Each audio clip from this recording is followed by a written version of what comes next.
I stood frozen at my brother Nathan's wedding reception as my mother raised her champagne glass, her diamond bracelet catching the light. "Your brother's wedding was flawless," Mom said proudly, while the whole family laughed at me. "When will it be your turn? You're nothing but leftover material." I just smiled and replied, "It already happened. You just weren't invited." The entire room went silent. 20 pairs of eyes locked on me as my mother's perfectly lined lips parted in shock. In that moment, the facade my family had maintained for years cracked wide open, revealing the painful truth I had been hiding since that magical night under the northern lights. Growing up in Westbrook, Connecticut, I always felt like an understudy in the play of my own life. My parents, Eleanor and Richard Bennett, had very clear expectations for their children. My younger brother Nathan seemed to meet them effortlessly, while I constantly fell short. "Autumn, why can't you be more like your brother?" became the soundtrack of my childhood. Nathan was only 2 years younger than me, but he might as well have been from another planet. While I was drawn to art and creativity, spending hours with my sketchbooks and cameras, Nathan excelled at sports, academics, and making our parents beam with pride. Our modest colonial house was a shrine to Nathan's accomplishments. Trophies lined the mantel, ribbons decorated the walls, and framed newspaper clippings of his baseball victories took center stage in the living room. My artwork, when displayed at all, was relegated to the hallway leading to the laundry room. "Art is a nice hobby, Autumn," my mother would say with that tight smile that never quite reached her eyes, "but it's not a career path." My father, Richard, was less openly critical but equally dismissive, burying himself in his accounting work and emerging only to cheer at Nathan's games or shake his head at my latest creative pursuit. I still remember my high school senior art show. My photography series on abandoned buildings had won first place, and the local newspaper wanted to interview me. I spent weeks preparing, carefully mounting each photo, writing artist statements, even buying a new dress with my babysitting money. The night of the show arrived, and the gallery was packed with families and community members. Everyone's family, except mine. Mom had called an hour before, her voice dripping with false regret. "Nathan has a championship game tonight, sweetie.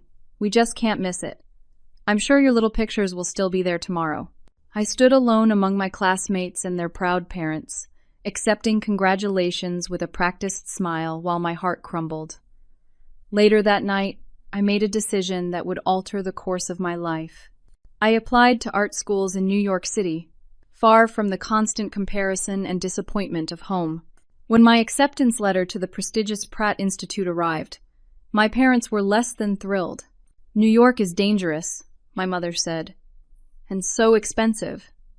The community college here has an art program, doesn't it?" Despite their protests, I packed my bags that August. The day I left, my mother hugged me stiffly and said, "When this phase is over, you can always come home." I didn't know then that I was escaping more than just their disapproval. During Christmas break of my freshman year, while searching for extra blankets in my childhood bedroom closet, I discovered a shoebox pushed to the back. Inside were 5 thick envelopes from art schools across the country, all addressed to me, all dated from my senior year of high school, all of them acceptance letters with scholarship offers. My hands trembled as I flipped through them. The Rhode Island School of Design, California Institute of the Arts, School of the Art Institute of Chicago, each one offering financial aid that would have made attendance possible. I confronted my mother in the kitchen as she prepared Christmas dinner. "What are these?" I asked, dropping the stack of opened envelopes on the counter. She barely glanced up from her cranberry sauce. "Oh, those. They came after you'd already decided on Pratt. I didn't see the point in confusing you." The dates on the letters told a different story. They had arrived months before I applied to Pratt, which had been my reach school, my dream that I'd barely dared to hope for. "You hid these from me," I said, my voice surprisingly steady despite the hurricane raging inside. "Some of these offered full scholarships." "Autumn, don't be dramatic," she sighed, stirring with more force than necessary. "Those schools were too far away. Your father and I were looking out for your best interests." In that moment, standing in the kitchen that smelled of roasting turkey and betrayal, something broke between us. The fragile hope that they might someday see me, truly see me, evaporated like morning dew. I returned to New York after the holidays with a new understanding of the depth of my mother's control and my father's complicity. That discovery became the fuel that powered me through 4 grueling years at Pratt. Every all-nighter, every critique that left me raw, every side job that barely paid the rent became worth it because I was charting my own course. I was proving them wrong, even if they would never acknowledge it. New York City embraced me in ways my family never had. The city's constant motion, its unapologetic energy, and its celebration of the unconventional felt like home to my artistic soul. But that didn't mean it was easy. For every opportunity, there were 20 rejections. For every step forward, financial reality would push me 2 steps back.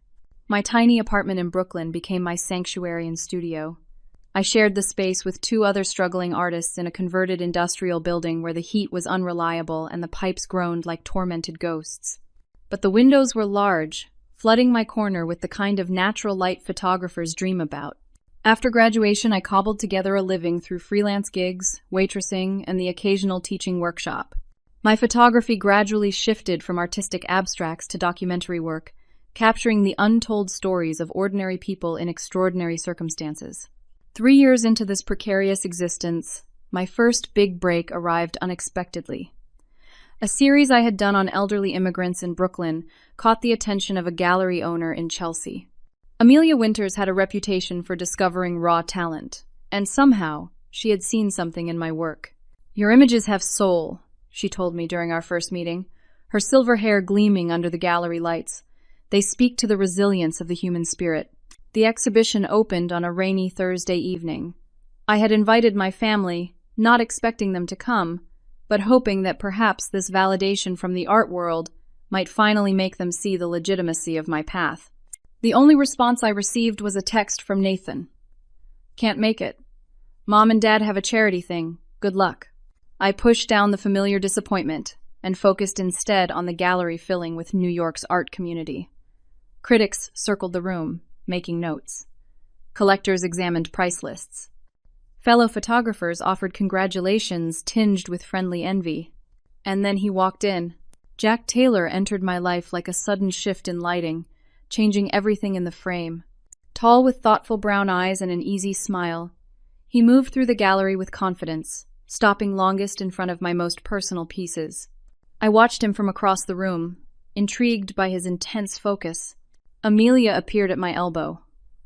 "That's Jack Taylor," she whispered. "Documentary filmmaker. Just won at Sundance. You should introduce yourself." Before I could protest, she was leading me across the room. "Jack, meet the artist behind these remarkable photographs. Autumn Bennett. This is Jack Taylor." His handshake was warm, his voice deep with a slight rasp. "Your work is extraordinary," he said, still holding my hand a moment longer than necessary, especially the series on Mrs. Chen in her apartment. "The way you captured her dignity alongside her circumstances. It's exactly what I try to achieve in my films." We ended up talking until the gallery closed, then continued at a small coffee shop around the corner. Jack told me about growing up in Boston with a father who drank too much and criticized too freely. He wanted me to take over the family construction business, Jack explained, warming his hands around his mug. Every time I picked up a camera instead of a hammer, it was another disappointment I'd served him. "That sounds familiar," I admitted, feeling a strange relief at finding someone who understood. "Did he ever come around?" Jack shook his head. "He died still believing I'd wasted my potential. But I've made peace with that. I had to realize his approval wasn't the measure of my worth." His words resonated in the hollow space inside me that still ached for parental validation. Could I ever reach that level of acceptance? Our connection was immediate and strong. Jack's understanding of my family dynamics came from living his own version of them. Where others had tried to minimize my pain with platitudes, Jack validated it while encouraging me to define success on my own terms. Within weeks, we were inseparable. Our artistic sensibilities complemented each other perfectly. His documentary style influenced my photography, while my eye for composition enhanced his filmmaking. We began collaborating on projects, traveling to forgotten communities across America to document stories that mainstream media overlooked. 6 months into our relationship, we received a joint grant to create a multimedia exhibition on sustainable fishing communities in Alaska. The project would require living in remote villages for several weeks, following the daily lives of families who had fished the same waters for generations. Alaska in early spring was breathtaking. The landscape felt primeval, untouched by the complications of modern life. We stayed in a small cabin near the village of Sitka, waking each morning to views of mountains reflected in still waters. During the days, we worked alongside fishermen and their families, documenting their traditions and struggles. At night, we reviewed footage and images, planning the next day's shoot. On our final evening in Alaska, Jack suggested a hike to a viewpoint known for northern light sightings. The temperature had dropped below freezing, but bundled in layers, we trekked upward through pristine snow. The clearing at the top revealed a panoramic vista of mountains, ocean, and sky. As we stood silently absorbing the majesty, the northern lights appeared, dancing across the sky in ribbons of green and purple. It felt magical, otherworldly, as if we were witnessing something few humans ever truly see. "Autumn," Jack said, his voice barely audible above the wind. When I turned, he was kneeling in the snow, holding up a simple ring with a small, perfect sapphire. "You've shown me what it means to create beauty from pain, to see the world as it is and still find wonder in it. Will you marry me?" The question hung between us in a cloud of frozen breath. In that moment, I saw our lives stretching before us, full of adventure and understanding and mutual respect. Everything my parents' marriage lacked. "Yes," I whispered, tears freezing on my cheeks. What happened next surprised even me. "Let's do it tomorrow," I said impulsively. "Here in Alaska. Just us." Jack's eyes widened. "Are you sure? What about your family? A big wedding?" I thought about my mother's inevitable criticism, how she would take over planning and make it about appearances rather than our love, how she would find ways to diminish my choices while appearing supportive to outsiders. "I'm sure," I said with growing conviction. "The only person I need there is you." The next morning, with the help of our local guide, we found a justice of the peace in Sitka. We were married in a small ceremony with 2 local fishermen as witnesses, against a backdrop of mountains and sea. I wore a cream sweater dress purchased from the village's only boutique, with wildflowers in my hair. Jack wore the only suit he had brought for interviews. It was perfectly imperfect, unplanned and magical. As we exchanged vows, I felt a profound sense of freedom. This moment was ours alone, untainted by family expectations or societal pressures. For once in my life, I had made a decision based solely on what brought me joy. We slipped our wedding rings onto chains around our necks, a private symbol of our commitment that we could keep close to our hearts. Our secret marriage became a beautiful bubble of authenticity in lives often compromised by others' expectations. For almost a year, Jack and I kept our marriage private. It wasn't that we were ashamed or uncertain about our decision. Rather, it was a deliberate choice to protect something precious from the inevitable judgments that would come. "Are you ever going to tell your family?" Jack asked one evening as we made dinner in our apartment. We had moved in together shortly after returning from Alaska, finding a larger place in Brooklyn with enough room for both our work and our life together. I chopped vegetables with perhaps more force than necessary. "Eventually," I said, "when I'm ready to deal with the fallout." Jack set down the wooden spoon he was using to stir the pasta sauce and came to stand behind me, wrapping his arms around my waist. "You know I support whatever you decide," he said, resting his chin on my shoulder. "I just don't want you to feel like our marriage is something to hide." I turned in his arms.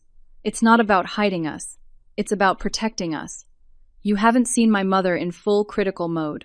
She'll question everything from why we didn't have a proper wedding to why I didn't change my last name. Which you're still welcome to do, by the way," Jack said with a smile. "I know," I replied, kissing him lightly. But Bennett Taylor is a mouthful for bylines. The truth was more complicated than I was admitting, even to Jack. Keeping our marriage private wasn't just about avoiding criticism. It was about maintaining control over my narrative for the first time in my life. My family had always dictated what success should look like, what relationships were appropriate, what choices were acceptable. This decision was mine alone, made with the man who saw me completely and loved what he saw.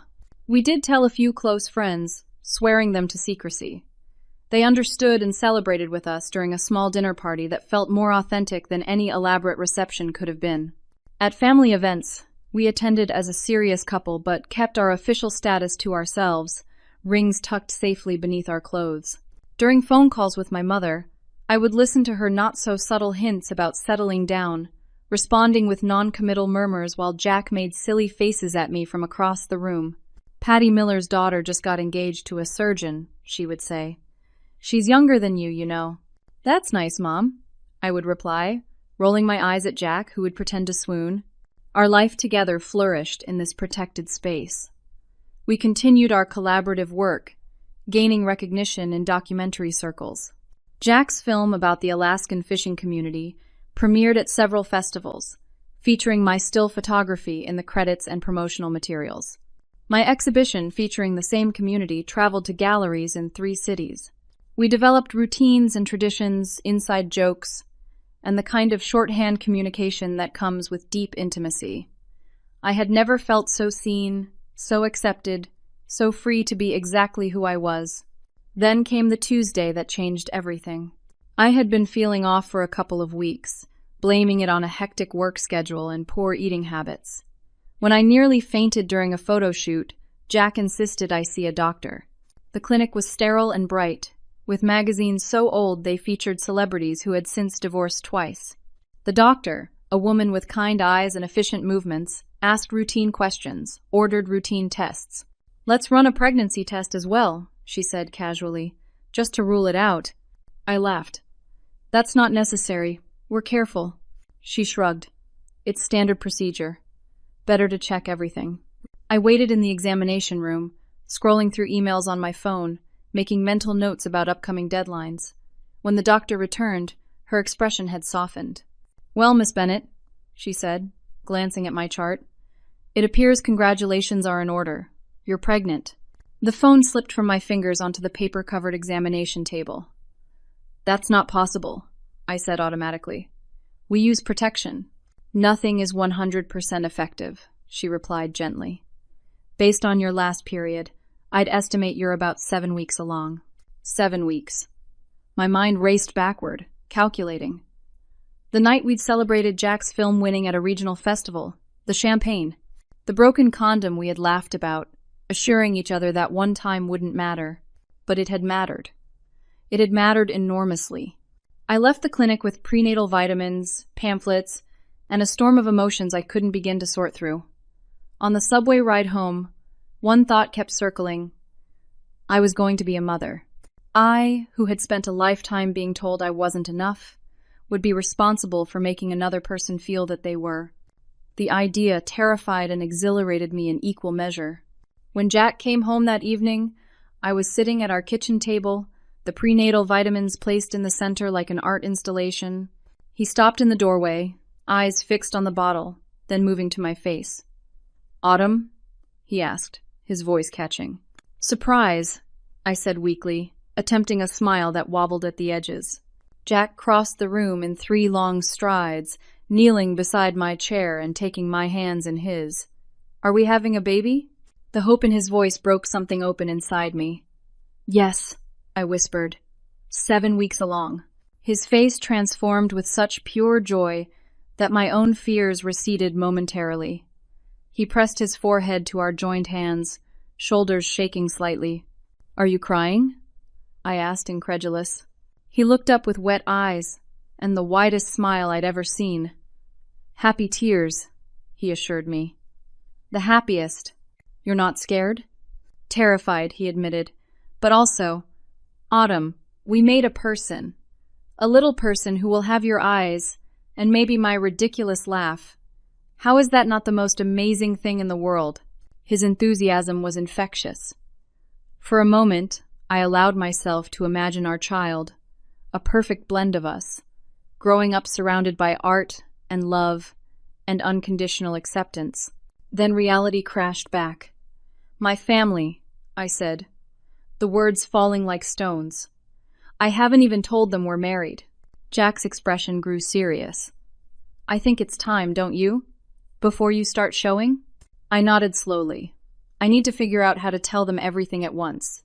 The marriage, the baby, they're going to be shocked. And my mother.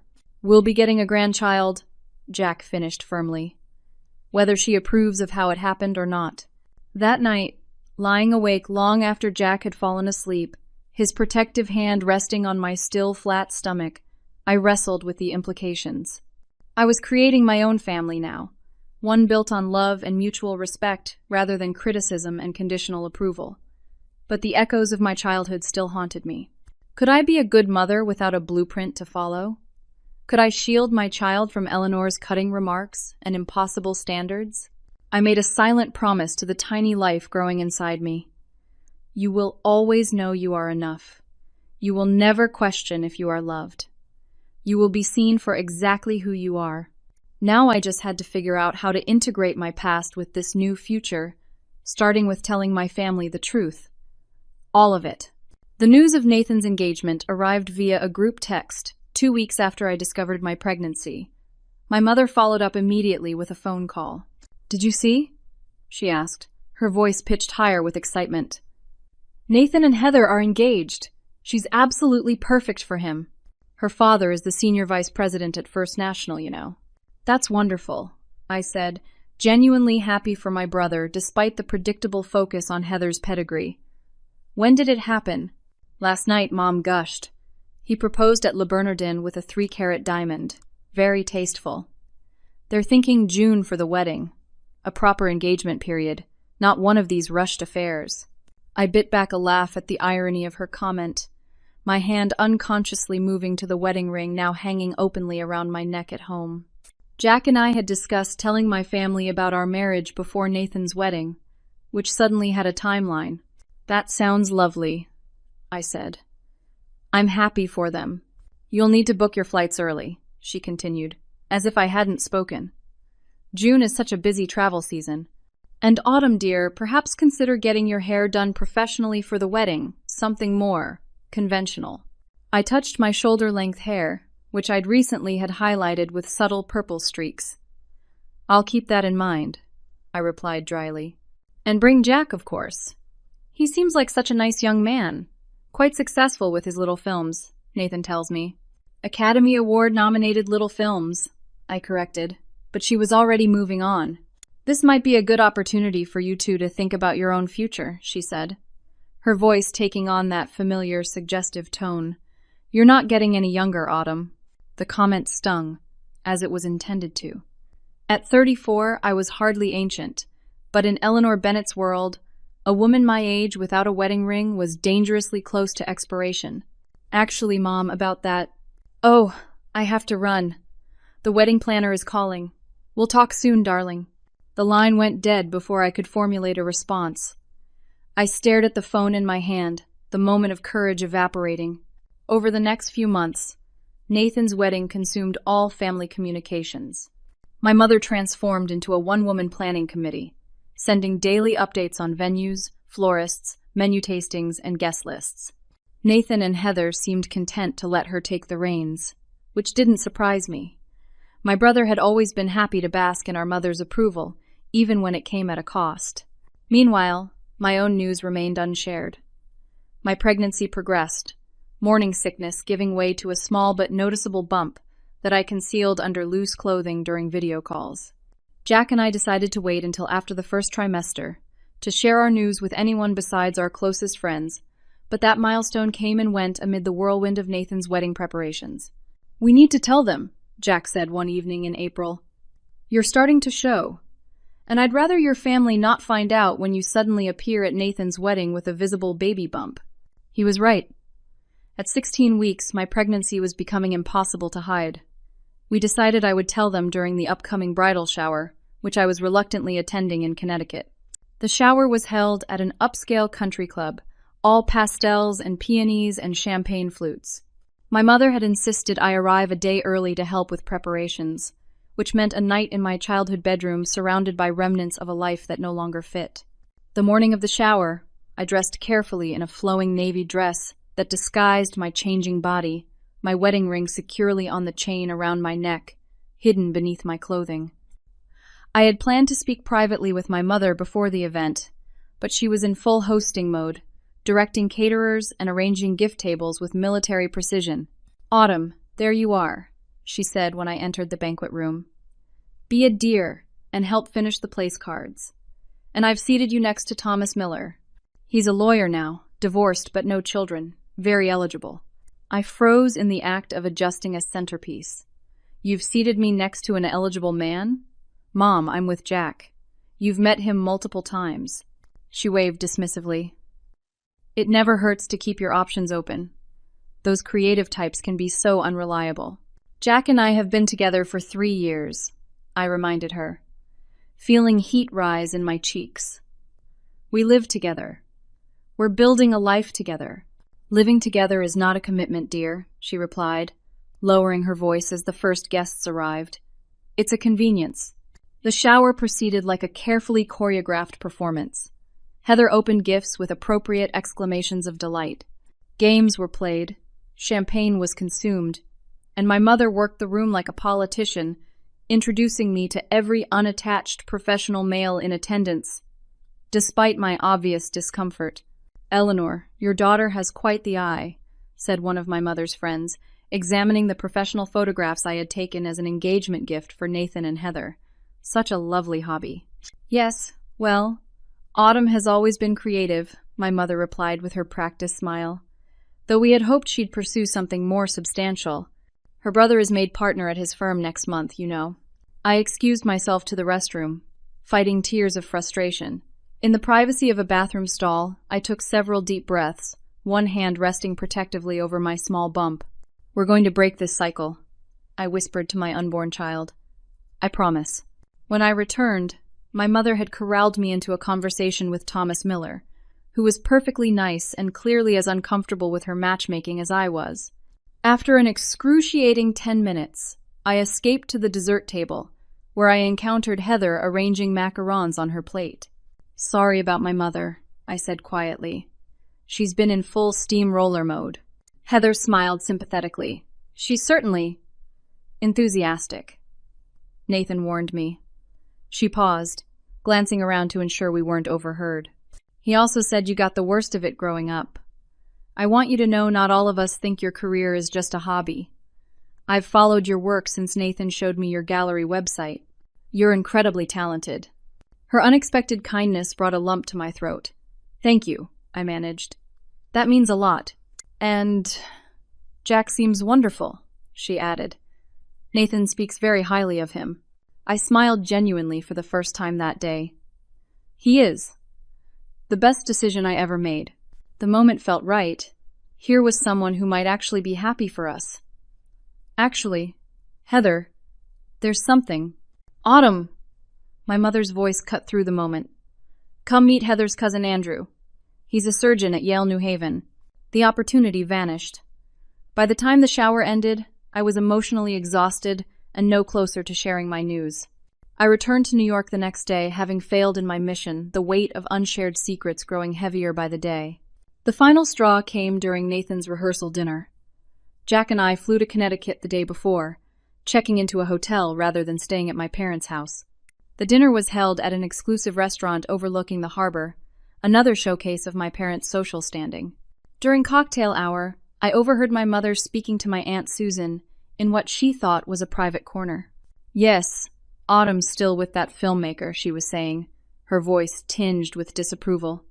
"So career-obsessed, both of them. I've given up hope of grandchildren from that quarter. Thank goodness Nathan found Heather. She understands family values."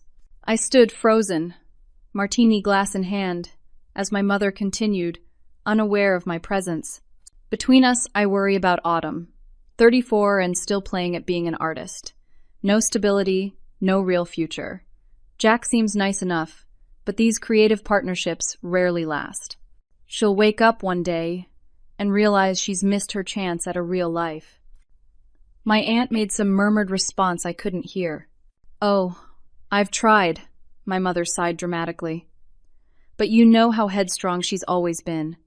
Contrary for the sake of being contrary." I've introduced her to so many suitable men, but she insists on doing everything the hard way.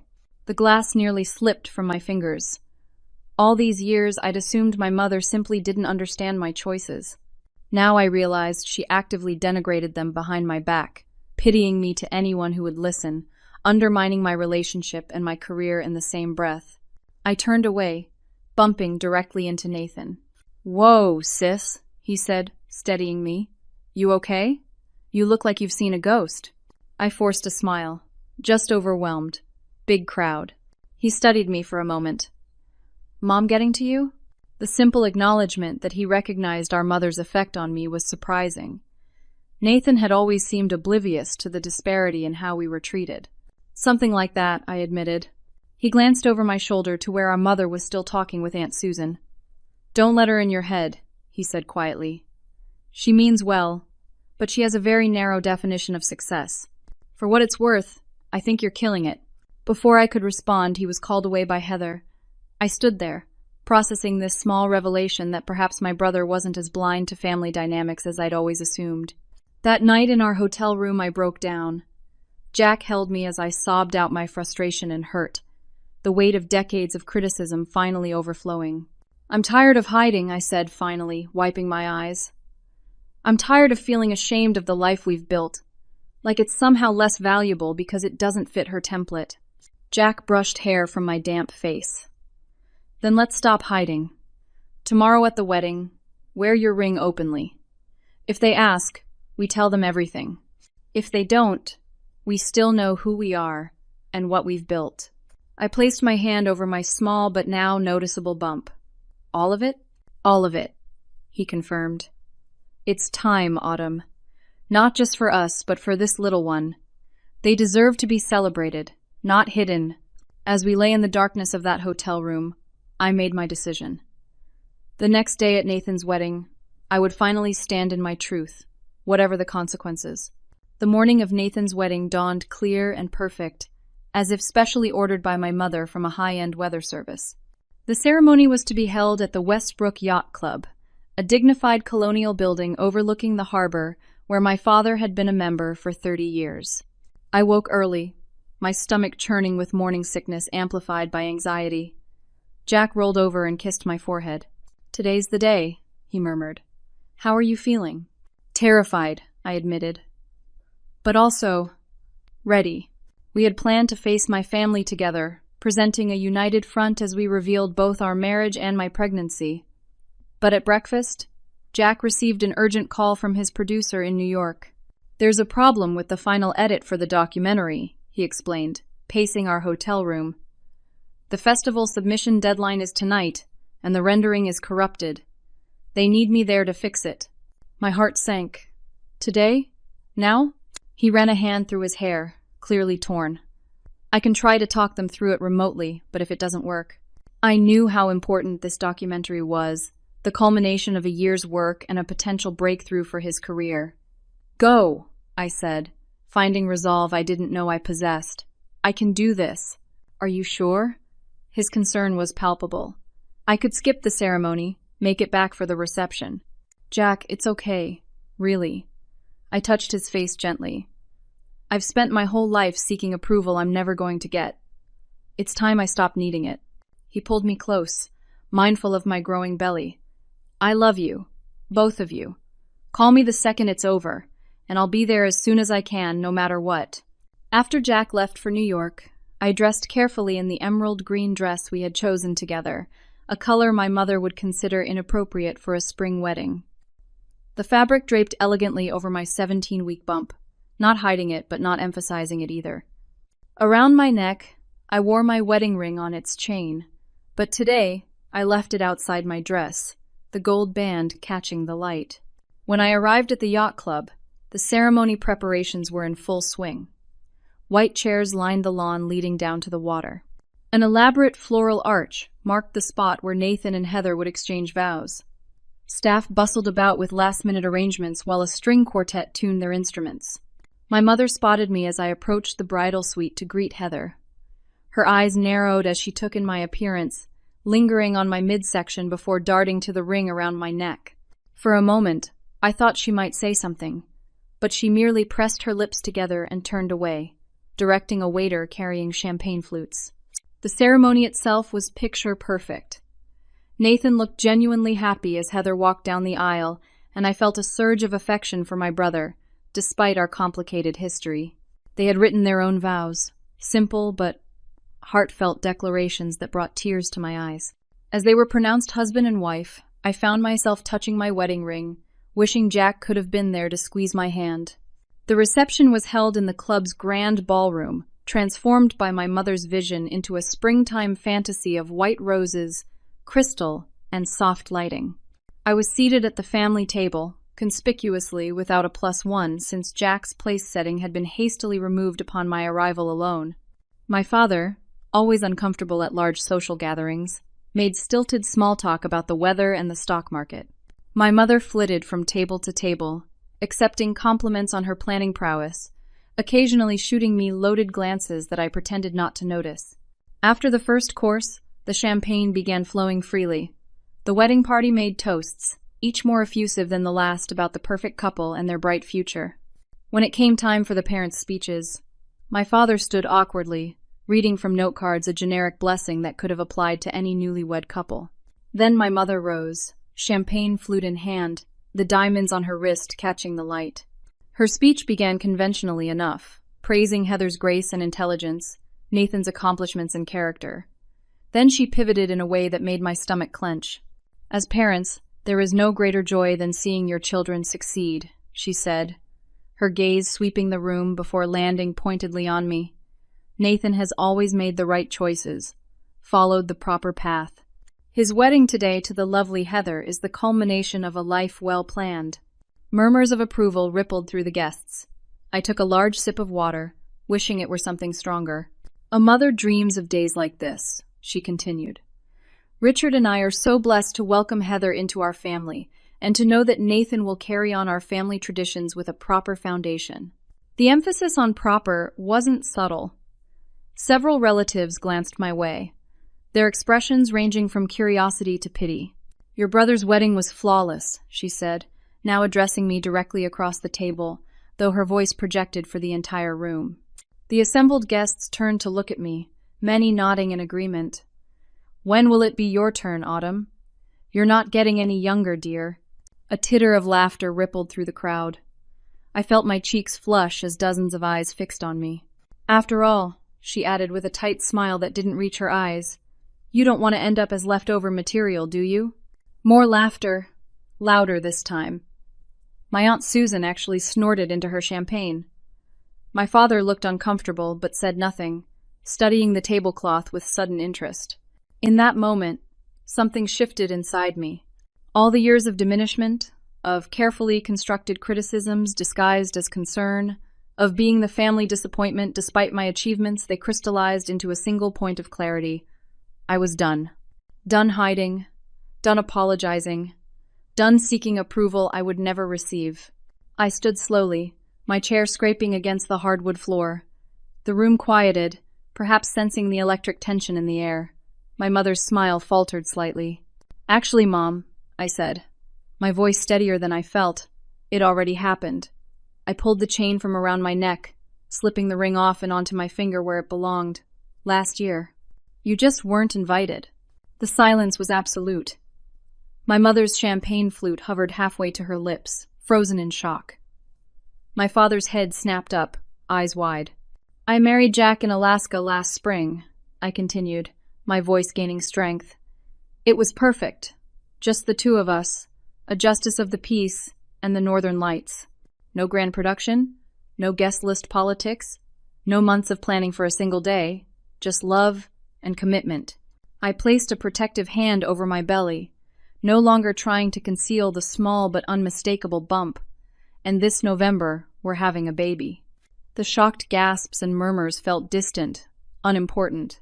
The only reaction I truly registered was my mother's face, cycling through disbelief, anger, and something that might have been hurt before settling into a rigid mask of control. This is hardly the time or place, Autumn, she hissed, her smile still fixed for the benefit of the watching guests. I agree, I replied calmly. I would have preferred to tell you privately. I've tried, actually, several times. But you were always too busy planning the perfect wedding for your perfect son to hear anything about my life. How dare you, she whispered, color draining from her face. This is Nathan's day. Your brother is happy for you. Nathan's voice cut through the tension as he stepped beside me, placing a supportive hand on my shoulder. Congratulations, sis, he said loudly enough for the entire room to hear. You and Jack deserve all the happiness in the world. My mother's mouth opened and closed soundlessly as Nathan turned to address the stunned guests. My sister has always forged her own path, he said, his arm still around me. It's one of the things I admire most about her, even if I haven't always been brave enough to say so. To Autumn and Jack, and my future niece or nephew. He raised his glass, and after a moment of hesitation, others followed suit. Heather appeared at his side, her smile genuine as she hugged me. I wondered when you were going to tell everyone, she said softly. Nathan told me he suspected when he saw you wearing a ring on a necklace at Christmas. I looked at my brother in astonishment. You knew? He shrugged, a hint of apology in his eyes. I figured you'd say something when you were ready. It wasn't my place to push. As the reception awkwardly resumed around us, my mother disappeared from the room. My father approached cautiously, his expression unreadable. You're really married? He asked, his voice rough with emotion. And pregnant? I nodded, bracing for his disappointment. To my surprise, he enveloped me in a hug, the first real embrace I could remember receiving from him in years. I'm sorry, he whispered. I should have protected you better. As he pulled away, I saw the sheen of tears in his eyes. Before I could respond, he turned and went in search of my mother, leaving me standing in the middle of the ballroom, surrounded by curious relatives and the wreckage of carefully maintained family fictions. My phone buzzed in my clutch. A text from Jack. How did it go? Should I be on the next train? I typed back quickly. It's done. All of it. Come when you can. I love you. Across the room, Nathan caught my eye and raised his glass again in a private toast. For the first time at a family gathering, I felt seen. Not approved of, perhaps, but acknowledged for who I actually was rather than who they wanted me to be. It was a start. The aftermath of my revelation at Nathan's wedding unfolded in waves. That evening, after most guests had departed, and the newlyweds had left for their honeymoon suite, I sat alone in the hotel bar, emotionally drained but strangely peaceful. The weight of secrets I'd carried for so long had been lifted, replaced by the uncertainty of what would come next. My phone chimed with a text from Jack. On my train now, arriving in 1 hour. Are you okay? I smiled at his concern. Better than expected, I replied. Nathan surprised me. Dad, too. And your mother? He asked. I hesitated. Radio silence. She disappeared after my announcement. Dad went after her. As I typed, my father appeared at the bar entrance, looking exhausted. He spotted me and approached slowly, lowering himself onto the stool beside me with a heavy sigh. Your mother is resting, he said, ordering a scotch with a gesture to the bartender. She's processing. Is that what we're calling it?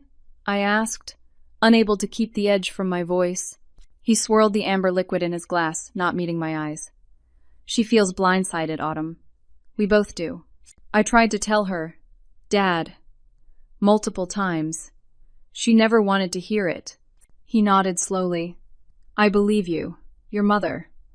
She has always had very specific ideas about how things should be. When reality doesn't match her vision, she struggles. That doesn't excuse how she's treated me, I said quietly. No, he agreed, surprising me. It doesn't.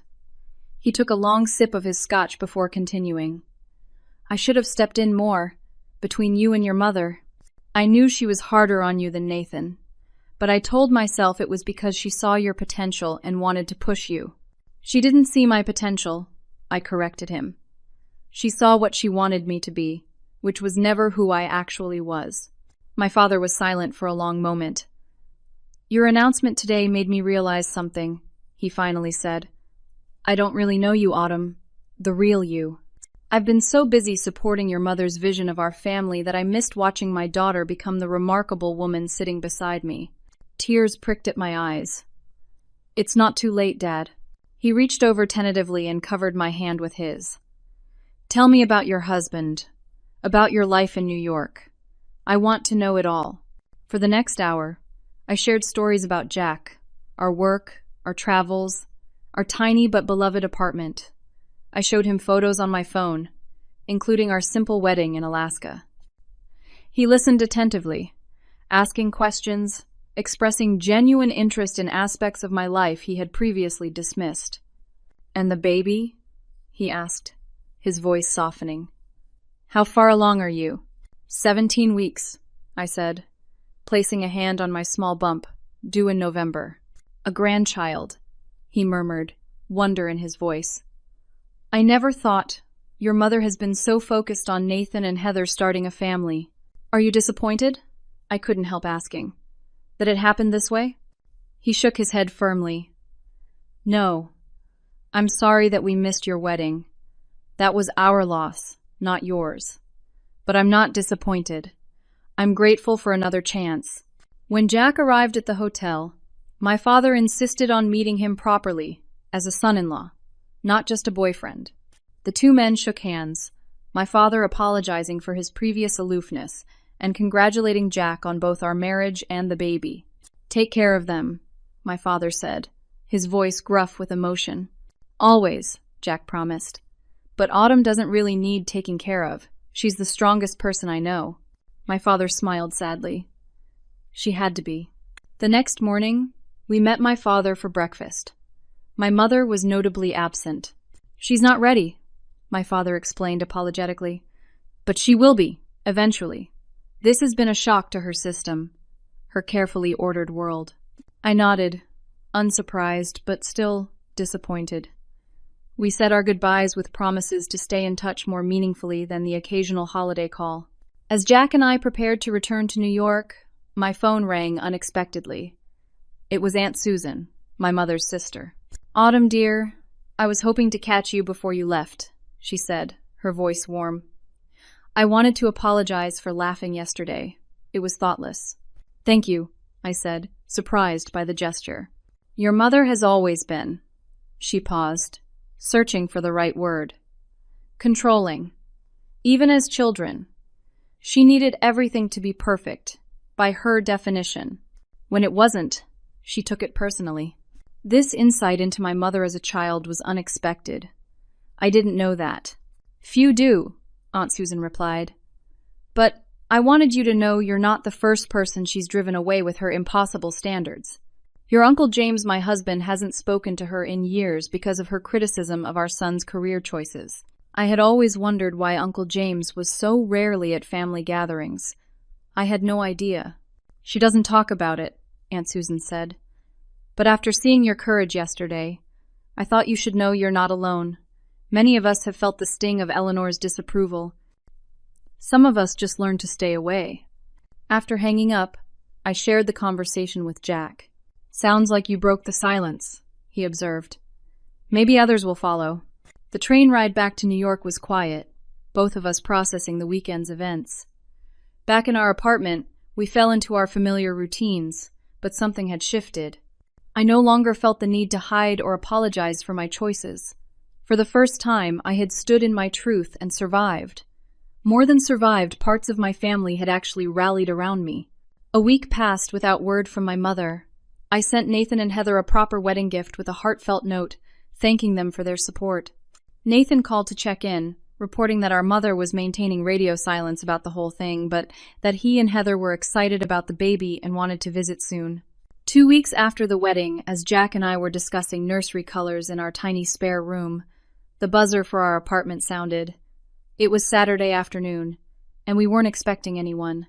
Package, maybe? Jack suggested, pressing the intercom. Autumn? My mother's voice, tentative and strained, crackled through the speaker. It's me. Could I come up, please? Jack and I exchanged shocked glances. In 3 years, my mother had never once visited our apartment, always insisting we meet at restaurants or hotels when she was in the city. She's here? I whispered, suddenly nervous. Now? Jack squeezed my hand. Your call. We can send her away if you're not ready. I took a deep breath. No. It's time to finish this. one way or another. When my mother stepped into our apartment, she seemed smaller somehow, less formidable. Her hair was impeccable as always, her clothing expensive and tasteful, but there was a fragility to her I had never noticed before. "Thank you for seeing me," she said formally, declining Jack's offer to take her coat. She stood awkwardly in our living room, taking in the photography on the walls, the books stacked on coffee tables, the evidence of our creative, fulfilled life. "Your father told me where you lived." "I hope that's all right." "It's fine," I replied, gesturing for her to sit. "Would you like some tea?" She nodded, perching on the edge of our sofa as if afraid to fully commit to being in our space. While Jack prepared tea in the kitchen, an uncomfortable silence stretched between us.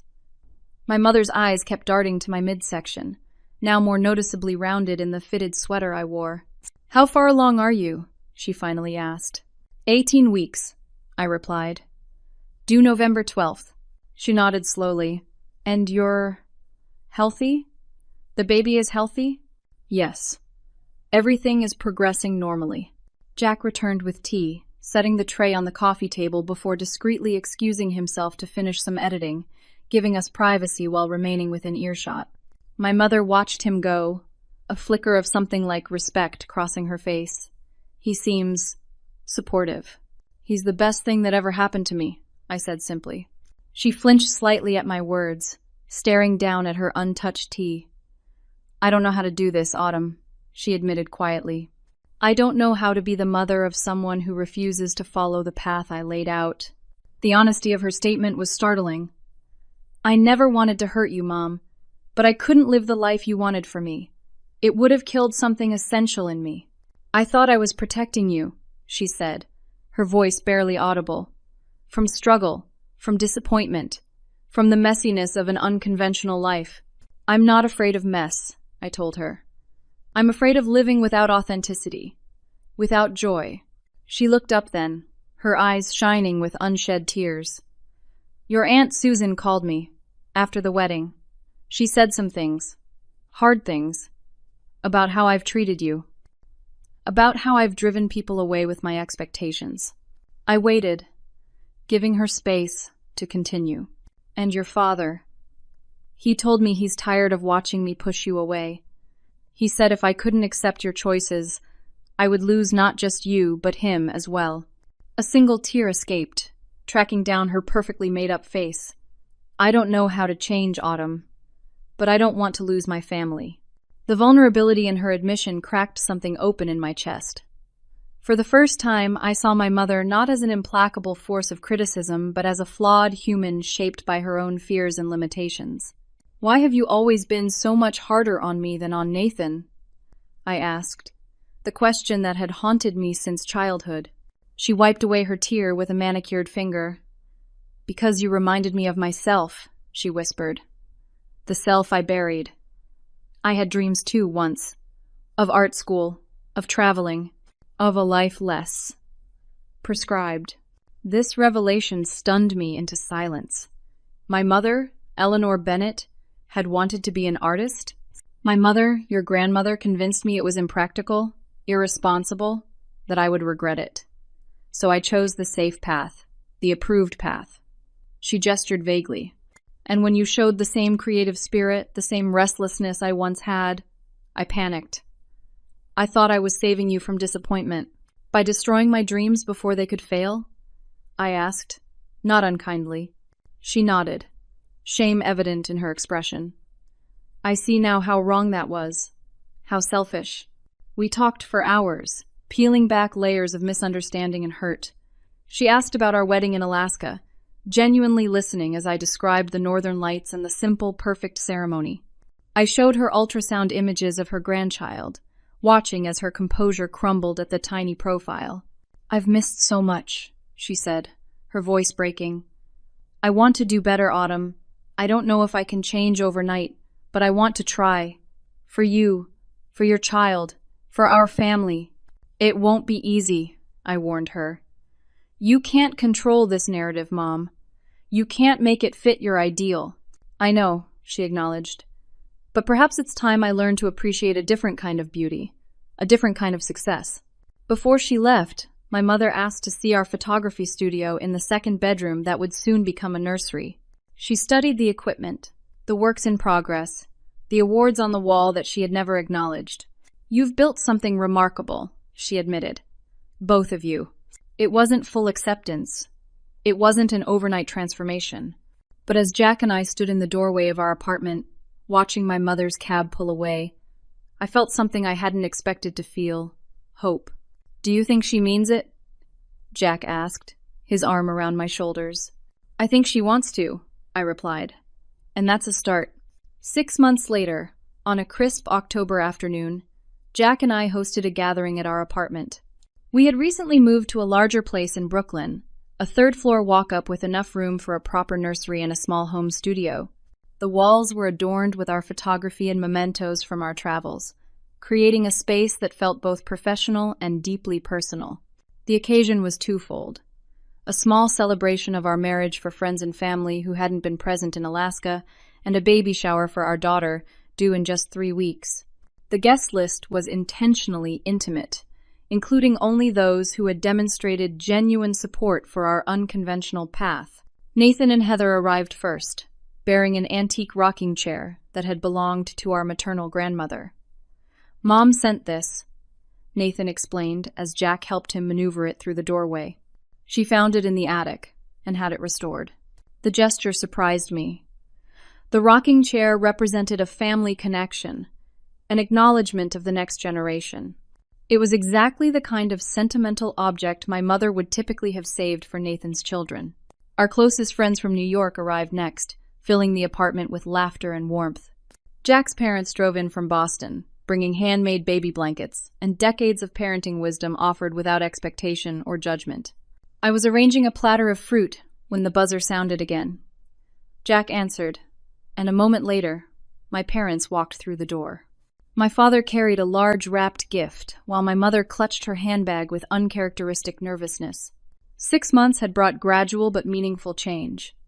Weekly phone calls had evolved from stilted exchanges to real conversations. My mother had asked questions about my work, actually listening to the answers.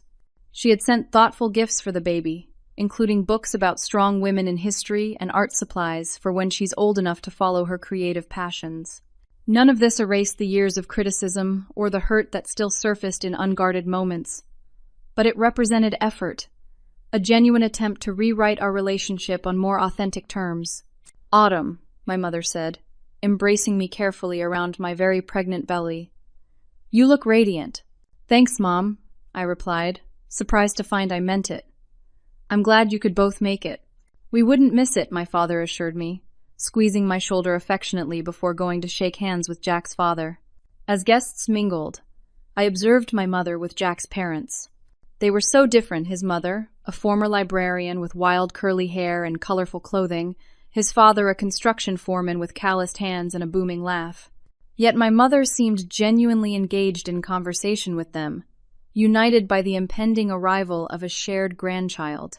Nathan pulled me aside during a quiet moment. "I owe you an apology," he said, his expression serious. "For all those years I didn't see what was happening, how differently we were treated." "You were just a kid, too," I reminded him. "Still," he insisted, "I benefited from her favoritism, and I never challenged it." "I'm sorry, Autumn." I hugged him, this brother who had once seemed to exist in a parallel golden universe. We're finding our way now. That's what matters. After a casual lunch, we gathered in the living room for a toast. Jack stood beside me, his hand resting protectively on the small of my back. "Thank you all for being here," he began. "When Autumn and I married last year under the Northern Lights, it was perfect for us, but we missed sharing that moment with the people we love. Today feels like completing that circle."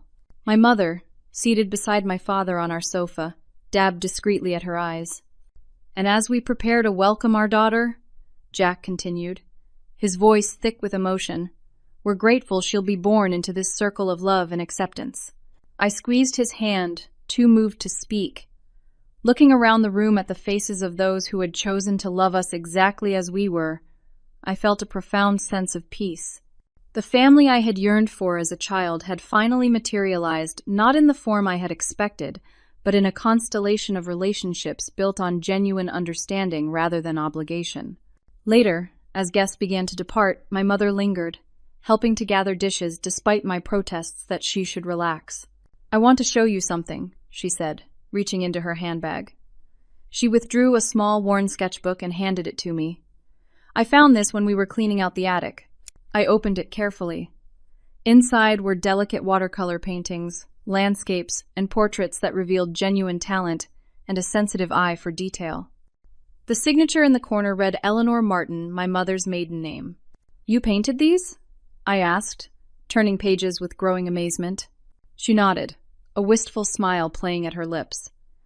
Before I convinced myself it was impractical, before I became so focused on doing everything right that I forgot what brought me joy. I studied a particularly beautiful rendering of a young woman reading by a window, the light capturing her absorbed expression. "These are wonderful, Mom. I've signed up for an art class," she confessed, a hint of embarrassment coloring her cheeks. "At the community center. Just once a week. Your father thinks it's a wonderful idea." The image of my proper, perfectionist mother at an easel, embracing the messiness of creativity, was almost too extraordinary to contemplate. Yet here was evidence of her effort to reconnect with the self she had buried, the self that might better understand her daughter. "I'm proud of you," I told her, the words feeling strange yet right on my tongue.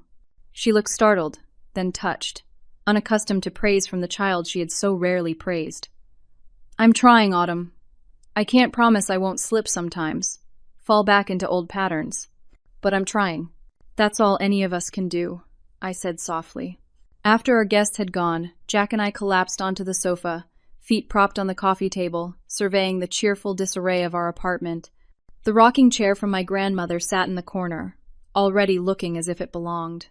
The walls held photographs of our journey together, including a new family portrait taken that day, all 3 generations together. "That went better than I expected," Jack said, his arm around my shoulders. I leaned against him, feeling our daughter kick energetically. My mother using the word wonderful to describe my photography. Nathan apologizing for his part in the family dynamic. "I'm still processing." "People can surprise you," Jack observed, sometimes even in good ways. 3 weeks later, our daughter Emma Grace Taylor entered the world after 22 hours of labor. She had my eyes, Jack's chin, and a determined spirit that made itself known from her first powerful cry. My parents arrived at the hospital the following day, my mother bearing a small package wrapped in tissue paper. "For Emma," she said, placing it on the bed beside me. "And for you." Inside was a delicate silver bracelet with a small charm, a camera on one side and a paintbrush on the other. "To remind her that creativity runs in her blood," my mother explained, "on both sides."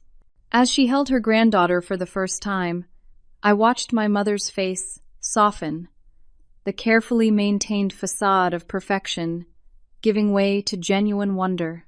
"She's extraordinary," she whispered. "She is," I agreed. "And she'll find her own path, whatever that might be."